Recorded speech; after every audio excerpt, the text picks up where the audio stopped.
মুসলমান করছে, হিন্দু মুসলমান, ঈসাই, খ্রিস্টান, বৌদ্ধ, জৈন এসব করছেন। আরে আমরা মমতা বন্দ্যোপাধ্যায় শিক্ষায় শিক্ষিত, তার দীক্ষায় দীক্ষিত পশ্চিমবঙ্গের মেয়ে আমি। আমরা শান্তি সম্প্রীতি একে অপরকে সঙ্গে নিয়ে বড় হয়েছি।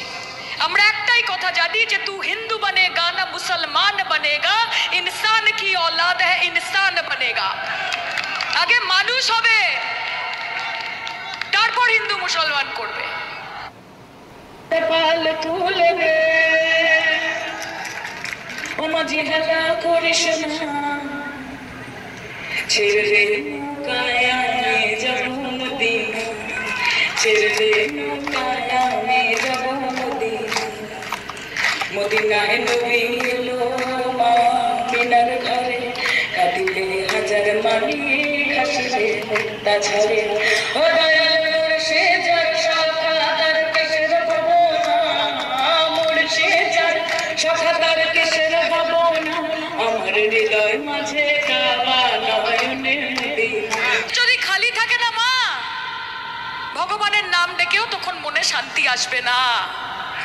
মন্দির বানান, প্রত্যেকটা গলি গলিতে একটা করে মন্দির বানান, কিন্তু তার সঙ্গে ভারতবাসীর এমন ব্যবস্থা করে দিচ্ছেন যে মন্দিরের বাইরে বাটি নিয়ে আমাদেরকেই বসতে হবে। সেই জন্য মন্দিরগুলো বানাচ্ছেন, যে কাজ তো দিতে পারছি না। আগে থালা বাসন বাজিয়েছিলেন করোনার সময়, মনে আছে, ঢাম ঢাম করে।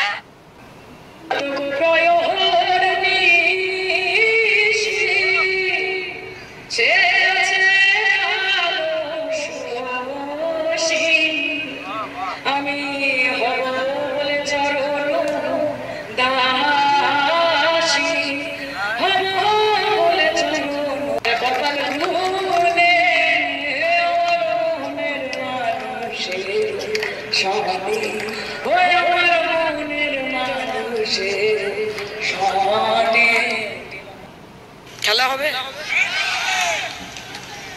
কি হাসি মায়েদের, আসলে তো মায়েরা খেলবে না, এইবার খেলা হবে। আমার মায়েরা এখানে অনেকক্ষণ ধরে অপেক্ষা করছে।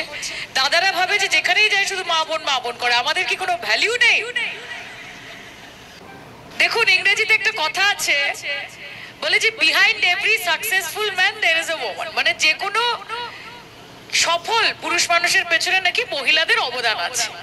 কিন্তু এই পশ্চিমবঙ্গের মাটি এমন মাটি, আমরা বলি যে এটা হচ্ছে মাতৃশক্তির মাটি। পশ্চিমবঙ্গের মাটিতে মহিলাদের যা জোর, সেটা কিন্তু ভারতবর্ষের অন্য কোনো রাজ্যতে দেখা যায় না। আর সেখানে দাঁড়িয়ে আমি মনে করি যে behind every successful woman there is a man. অর্থাৎ এখানে যত মহিলা রয়েছে, যত সফল মহিলা রয়েছে, আমাদের মাননীয় মুখ্যমন্ত্রী রয়েছেন, যিনি ভারতবর্ষের একমাত্র মহিলা মুখ্যমন্ত্রী, তার পেছনে অসংখ্য দাদাভাইদের সমর্থন রয়েছে।